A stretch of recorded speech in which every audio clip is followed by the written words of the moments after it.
भारतीय परंपरा में दुर्लभ अनेक वस्तुओं को माना गया है। चिंतामणि को दुर्लभ बताया गया है, कल्प वृक्ष को दुर्लभ बताया गया है और कामधेनु को भी दुर्लभ बताया गया है। आद्य शंकराचार्य ने दुर्लभ का वर्गीकरण किया और उन्होंने लिखा, दुर्लभम त्रयमेवैतत् देवानुग्रह हेतुकम मानुषत्वं मुमुक्षत्वं महापुरुष संश्रय है। उन्होंने तीन बातों को दुर्लभ बताया।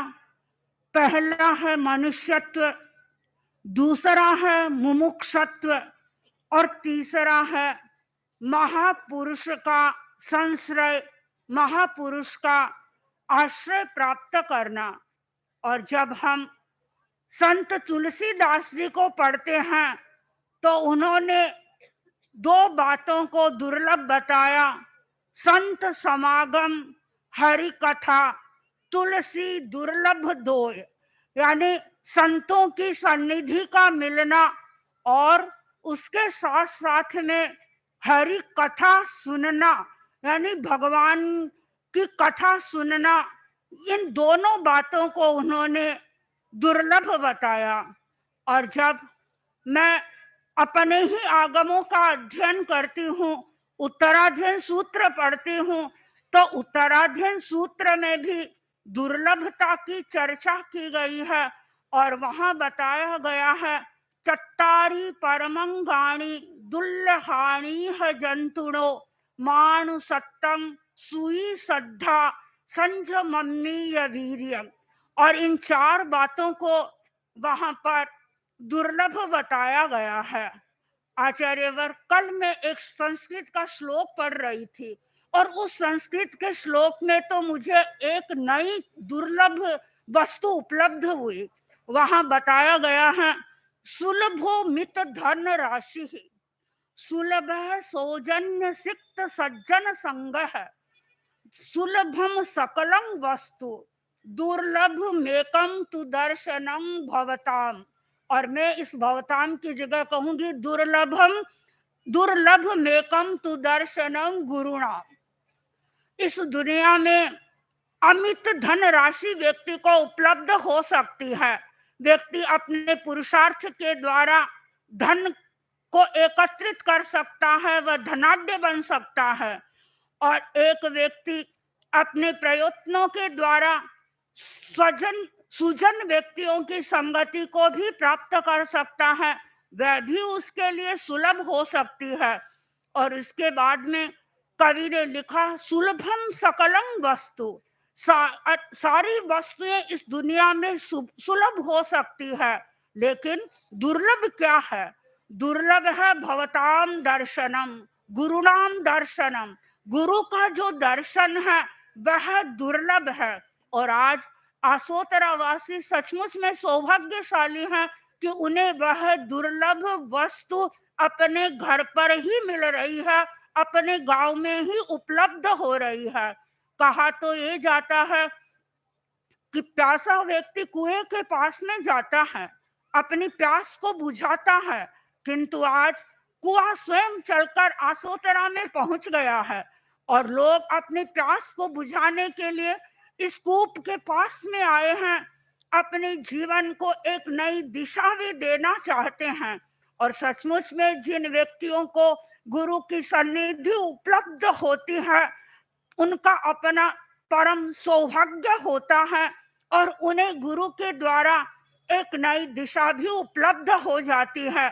मैं एक छोटी सी बात के साथ में ही अपने वक्तव्य को विराम देना चाहूंगी। संत पीटर जब अपने बाल्यकाल में थे तो उस समय में न उनकी पढ़ने लिखने में बहुत अधिक अभिरुचि थी, न वे कहीं विद्वानों के पास जाते थे, मात्र अपनी जीविका चलाते थे। वे जाते नदी के किनारे, मछलियां पकड़ते, मछलियों को लेकर मार्केट में जाते, बाजार में उनको बेच देते और उससे जो कुछ भी उसे प्राप्त होता अपनी जीविका निर्वाह करते रहते। कई मित्र उनके उनको कहते कि तुम संतों के पास जाओ। उस समय में जीसस क्राइस्ट थे, कहा उसको बताया गया कि वहां पर जाया करो। उसने कहा नहीं, मेरी कोई अभिरुचि नहीं है वहां जाने में। एक बार जब जीसस क्राइस्ट को पता चला कि पीटर अपनी इस प्रकार दिनचर्या कर रहा है, उसकी धर्म में कोई रुचि नहीं है, वो स्वयं उसके पास में गए और देखा वे नौका में बैठे हुए हैं। जीसस स्वयं नौका में पहुंच गए और नौका में वे वही कार्य कर रहे थे, मछलियों को पकड़ने का प्रयत्न कर रहे थे। जीसस ने उनके साथ में बातचीत की और बातचीत के दौरान उसे पूछा कि तुम क्या करते हो। पीटर ने अपनी सारी बात जीसस के सामने प्रस्तुत की और जीसस ने उसे मनुष्य जन्म का कहते हैं रहस्य समझाया और उसे एक नया बोध पाठ मिल गया। उसे लगा मानो जीसस के शब्दों से मुझे एक तरह का अमृत पान सा वह कर रहा था और उसे ऐसा लगा मानो अब तो मेरा जीवन सचमुच में रूपांतरित हो जाएगा। और धीरे धीरे जीसस के शब्दों का इतना प्रभाव पड़ा, पीटर का सारा जीवन बदल गया और पीटर ने सन्यास के मार्ग को स्वीकार कर लिया और वह स्वयं आगे चल करके संत पीटर के नाम से प्रसिद्ध हो गया। पीटर को सन्निधि मिली जीसस क्राइस्ट की और उसका जीवन बदल गया। हम भी देखते हैं परम पूज्य आचार्य वर्ग की सन्निधि में अनेक लोग आते हैं, अनेक प्रकार की समस्याएं रखते हैं। आचार्यवर उनकी समस्याओं को सुनते हैं, समस्याओं का समाधान देते हैं। अनेक लोग आते हैं अपनी बुराइयों के बारे में आचार्यवर के सामने कहते हैं, आचार्यवर उन्हें प्रेरणा देते हैं बुराइयों को छोड़ने के लिए और आचार्यवर की प्रेरणा को प्राप्त करके वे बुराइयों को छोड़ते हैं और उन्हें ऐसा लगता है कि आचार्यवर के द्वारा उन्हें जीवन का एक नया बोध पाठ उपलब्ध हो रहा है और उनके भविष्य का पथ है वह प्रशस्त हो रहा है। परम पूज्य आचार्यवर आशोतरा में पधारे हैं। आचार्यवर के प्रवचन को आप सुनेंगे और मुझे विश्वास है कि आपको अनुभव होगा कि आपके जीवन की दिशा भी बदले। ओम अर्हं।